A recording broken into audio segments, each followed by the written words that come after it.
Welcome to the Newsa-Cast YouTube channel.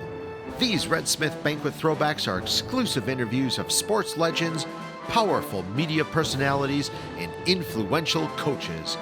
You won't find these anywhere else. Subscribe below and enjoy.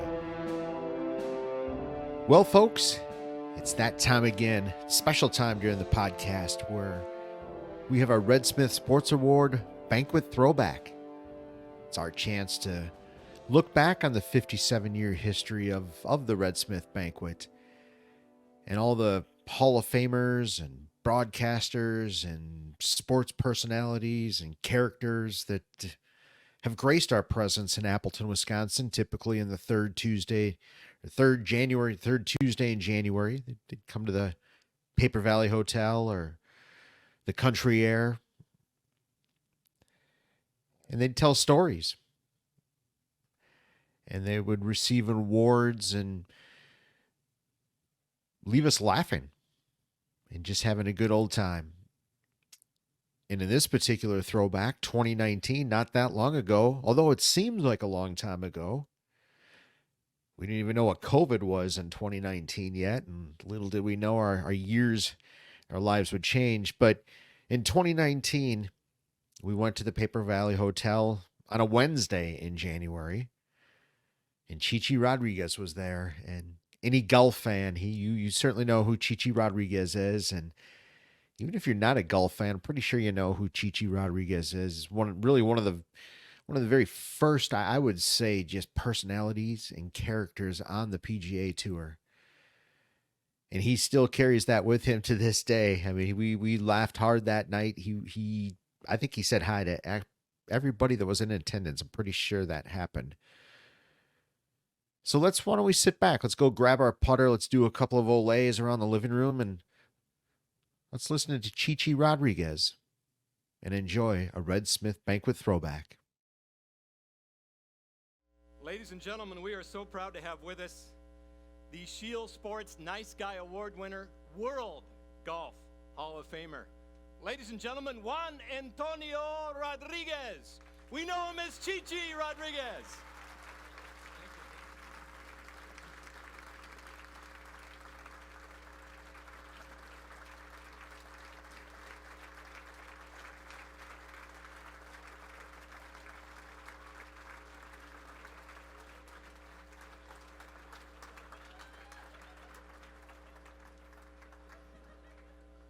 We'll do that again at the end.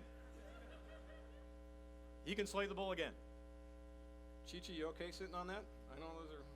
Yeah, I'm used to people giving me orders. I'm going to bring this down just a little bit there. There we go. And just, okay, good. I can't hear very well. I was in the United States Army. 1954, United States Army. And I was trained to kill Russians. Now we're feeding them. And I was in Fort Sill, Oklahoma. One of my heroes, I pulled guard in his jail. They buried Geronimo in a jail because they was afraid that he might come back. And I was a cannoneer with the 105 Hauser. And in those days, they didn't give you earplugs, so I'm paying that penalty. Now I can't hear. And sometimes at home, when I'm with my wife, I'm happy that I can't hear. I'm the only man in the world that when I got married, my wife made me a millionaire. I was a multi-millionaire before I married her. You know, I just left home, and you know what she told me? She says, "You can do anything you want to do as long as you don't enjoy it." You know the difference between a wife and a girlfriend? 50 pounds.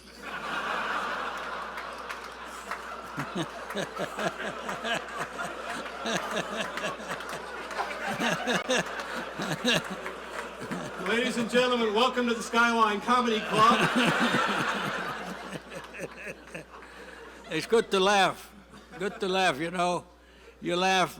My family, my grandfather died at 115. Huh? And my grandmother died at 114 on my father's side. Both of them over 100 on my mother's side. So I'm going to live I'm going to get stem cells now. And they told me they can drop my age by 50 years. So I'm going to live to be 150. And don't ask me if I want to live to be 150 until I'm 149. Because people say now, when they're young, I don't want to live to be 100. Wait till you're 99.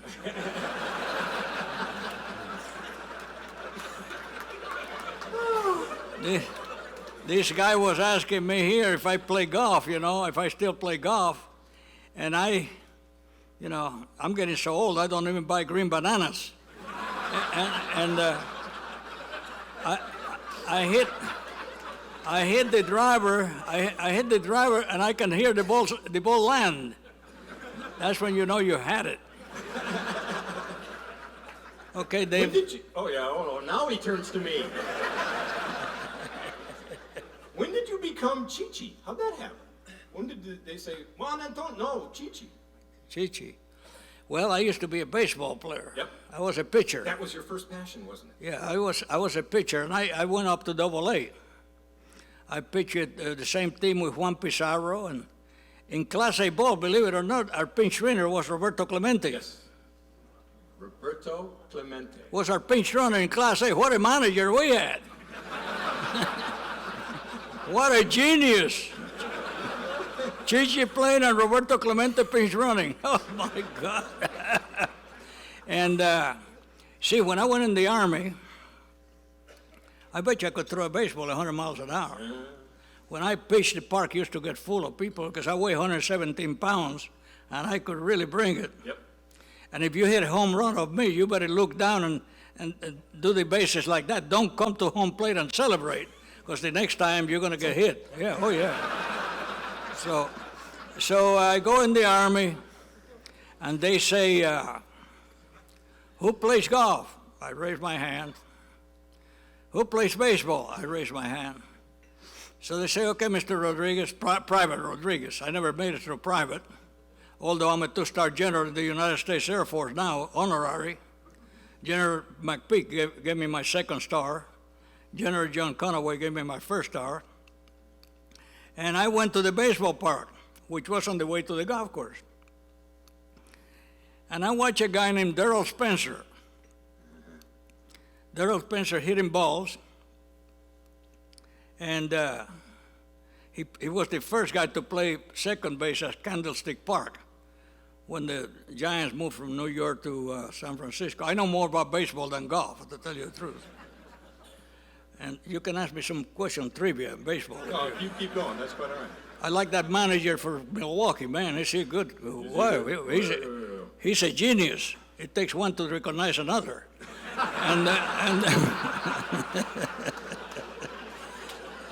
So I see this guy hitting balls, and nobody hit me in Puerto Rico very well because I don't brag. I just think big. And then I saw him hitting balls. I said, if he hits a line drive at me, he'll crystallize me. He'll kill me. So I kept walking to the golf course. Greatest move I've ever made.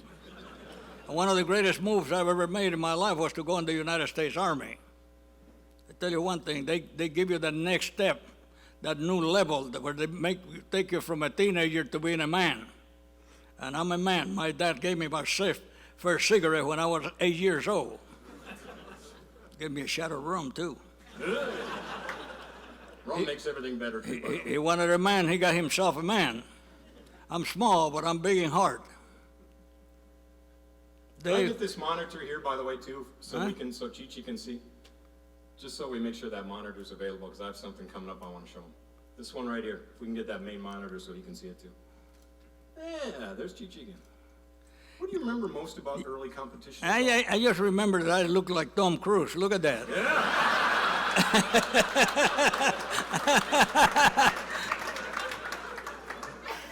Wrong religion.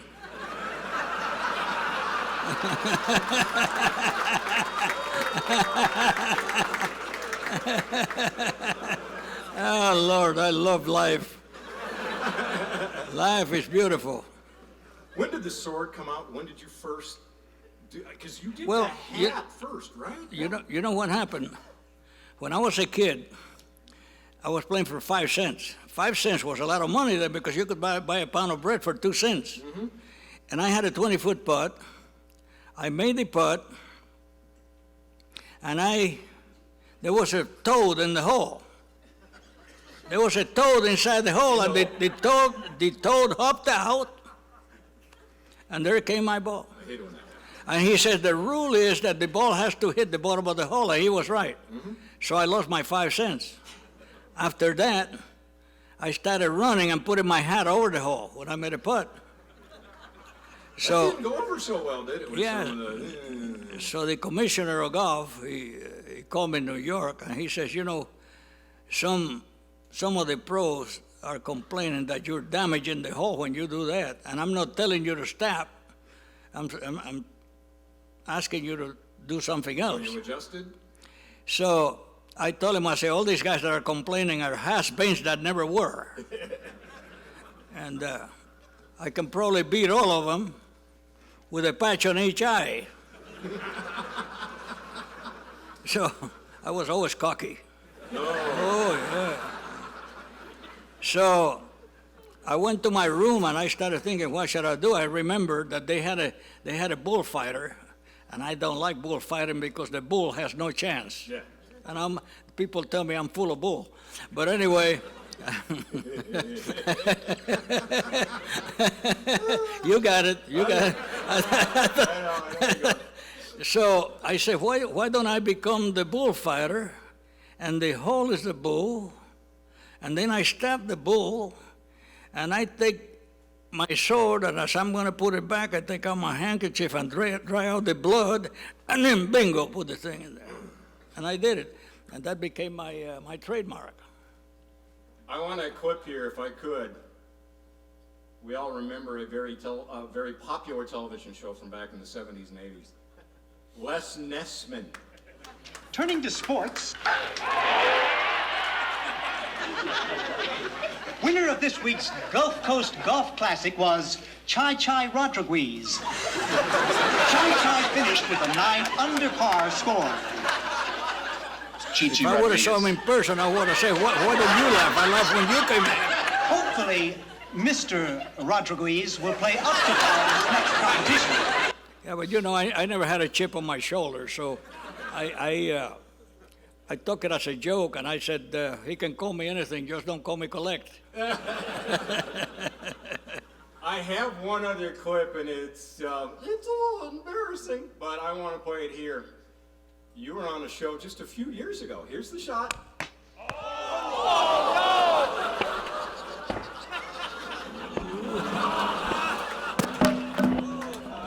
I told you that was going to hurt. Get back up. Are you okay? You know, it's almost as painful as all the people back there going like this. JT, are you okay? You know what my first words were? Hang on, let me get that thing back down here. Malcolm, we may need an assistant. My first words were, do you have insurance?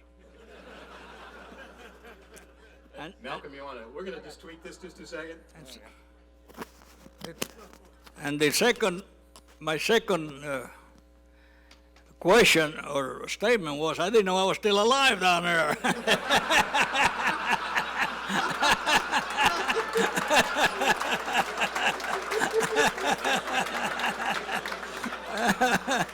Oh, man.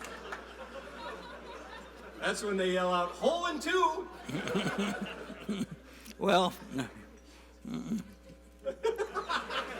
cuatro.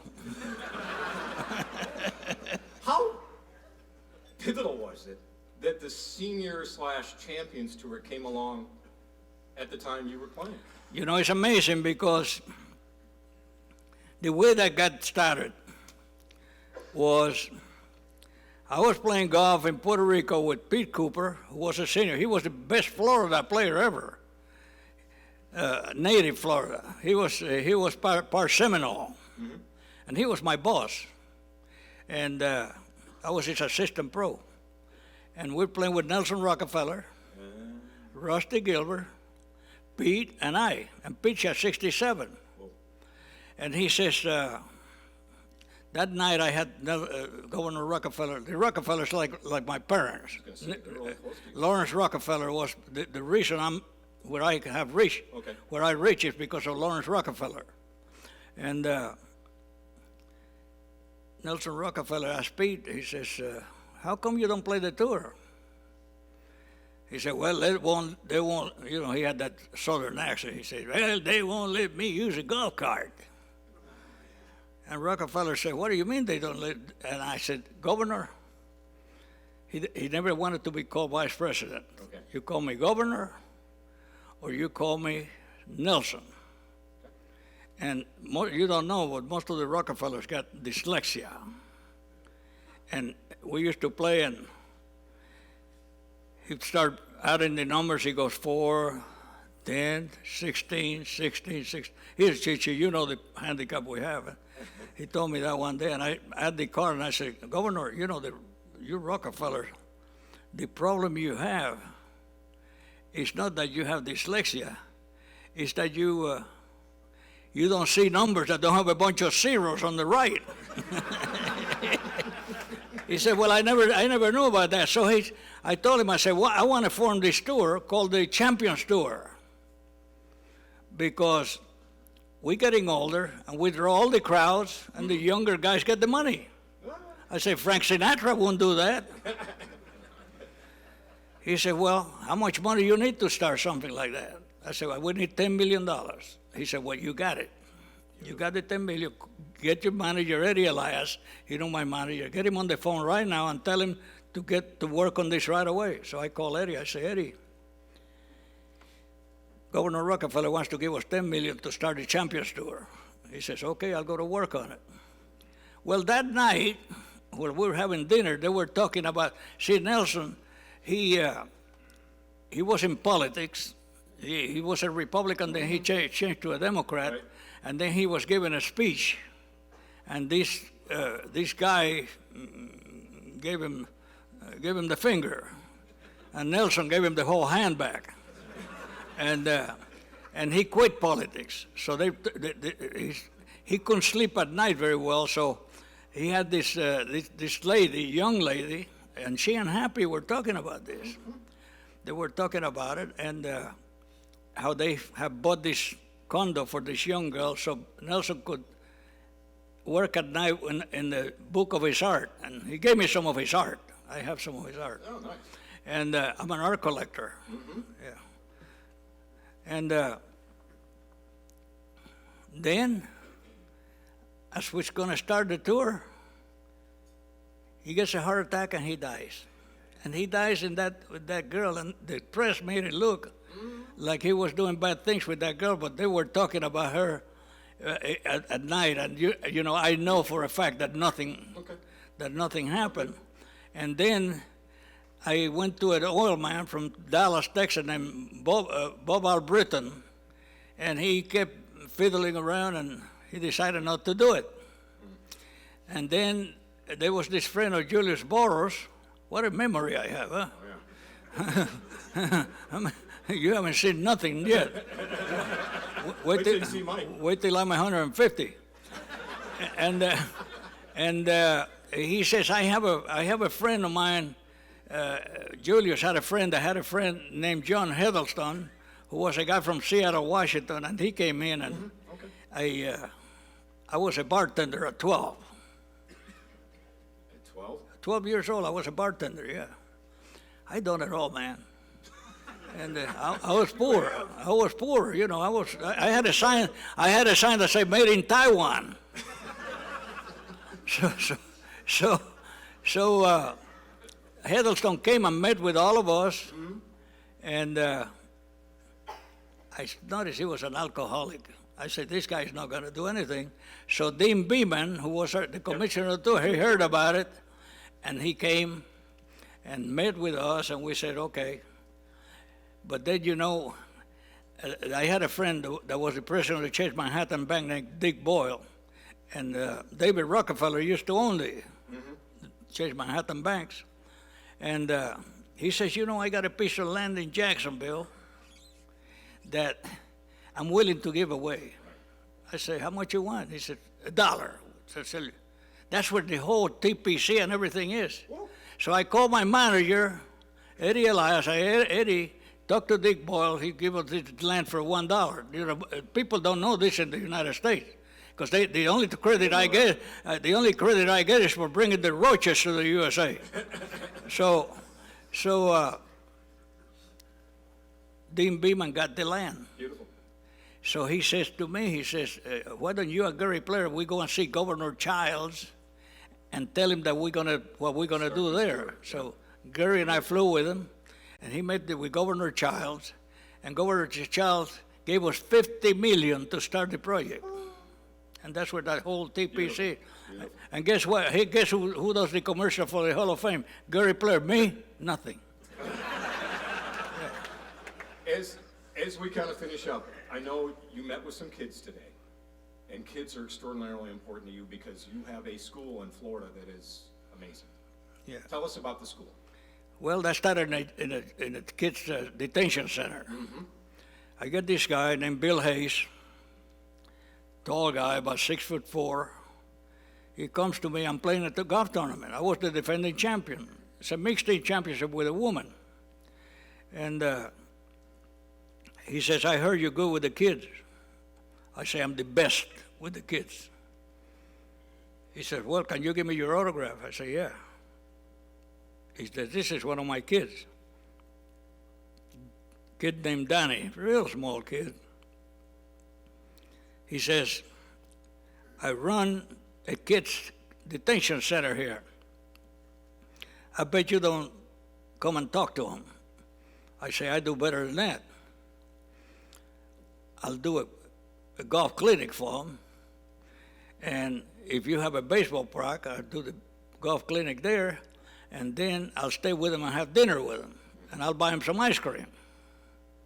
So he said, okay. So I told him, I said, I want the biggest thief of all the kids to hold my jewelry. Guess who the kid was? That one. That one, yeah. So it started with one kid. So I get there, I got my Patek Philippe. I had my cat's eye ring. I mean, Right. that was worth $130,000. When they held me up in Puerto Rico, they took everything. Yeah. That's why I don't want to go back. And I said, Danny, come here. I gave him my money clip. An elephant had stepped on it. They didn't have much money. But I gave him all my jewelry, and all the kids started laughing. You know, they knew. I thought it was a joke. Oh, okay. So he started looking at me. He said, why me? I said, because you didn't do anything that I didn't used to do. Only I didn't get caught. You got caught. When I was a kid, I could steal your radio and leave you the music.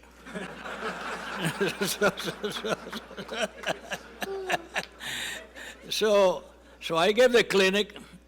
Mr. Hayes is driving me home to the hotel, and he says, you know, he says, I got to find a way to keep these kids from coming here. Mm-hmm.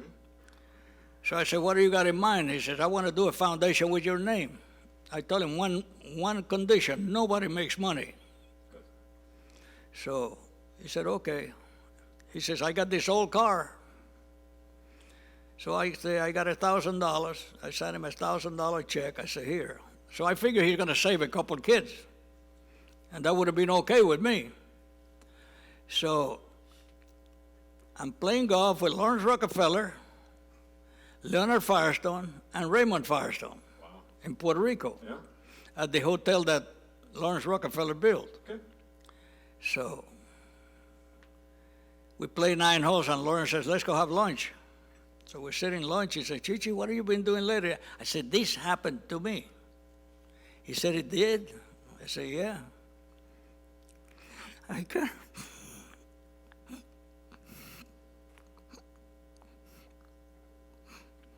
Sorry.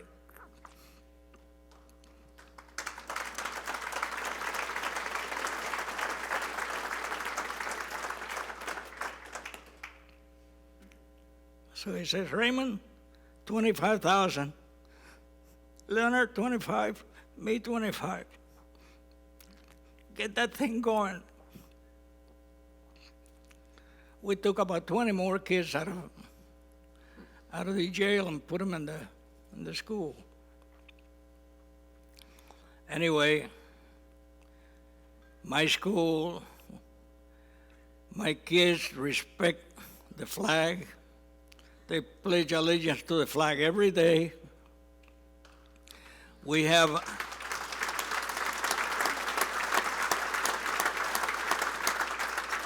an 87% attendance, and 87% of my kids graduate from college, and we do 2,750 kids a year. Wow. Yeah.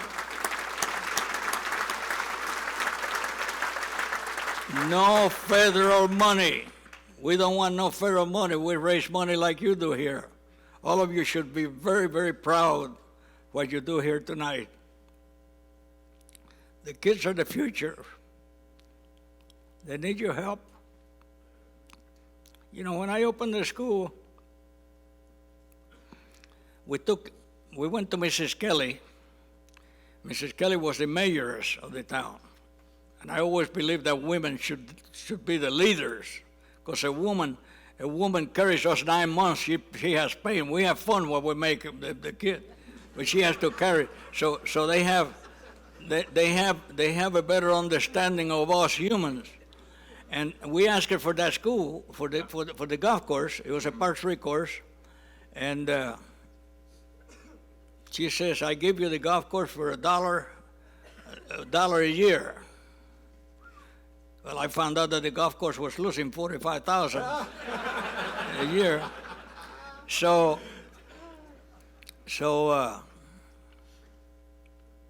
Bill Hayes said, "What if we lose $45,000?" I said, "I make more than that. I'll cover it." So the first year we made $5,000 profit. We took more kids out. So I asked Jack Nicklaus. Jack Nicklaus is a great man. You know, you only see the great golfer, but he's a great man. He's a man you can trust. You can leave Jack Nicklaus in the same room with your wife, him or Bill Casper, and they'll never make a pass of her. That's a trustable Jack Nicklaus. And we did a tournament called Chi-Chi and the Bear. Mm-hmm. Remember that. And Jack said, "Well, what are your goals?" I said, "We want to make $1 million in one day."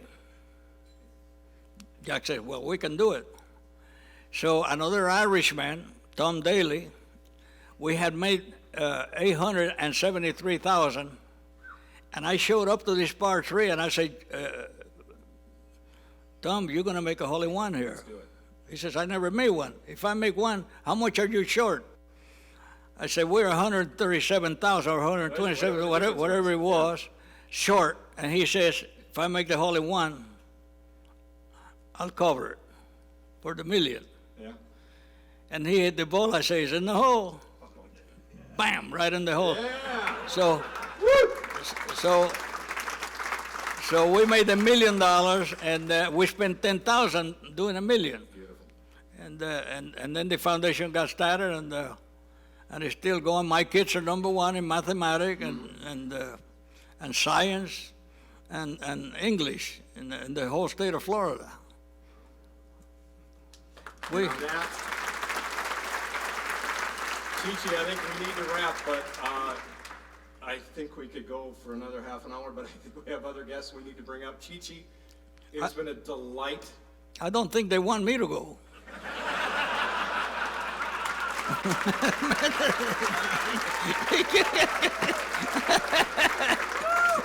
You cut Mike short. Cut Mike a little short. This is... Mark Murphy, your time just got cut in half. No, that's fine. But tell you what, we promised a photo op. If you're ready, let's do it. Ladies and gentlemen, again, our Shield Sports Nice Guy Award winner, and you see why. Ladies and gentlemen, Chi-Chi Rodriguez.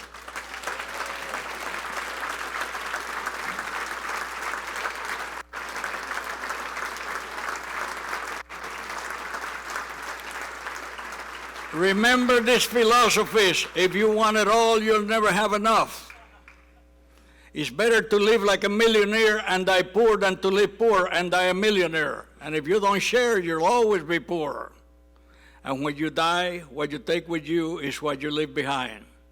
Give the kids the vehicle to be taxpayers instead of tax burdens, to be our executors instead of our felons. That's my message.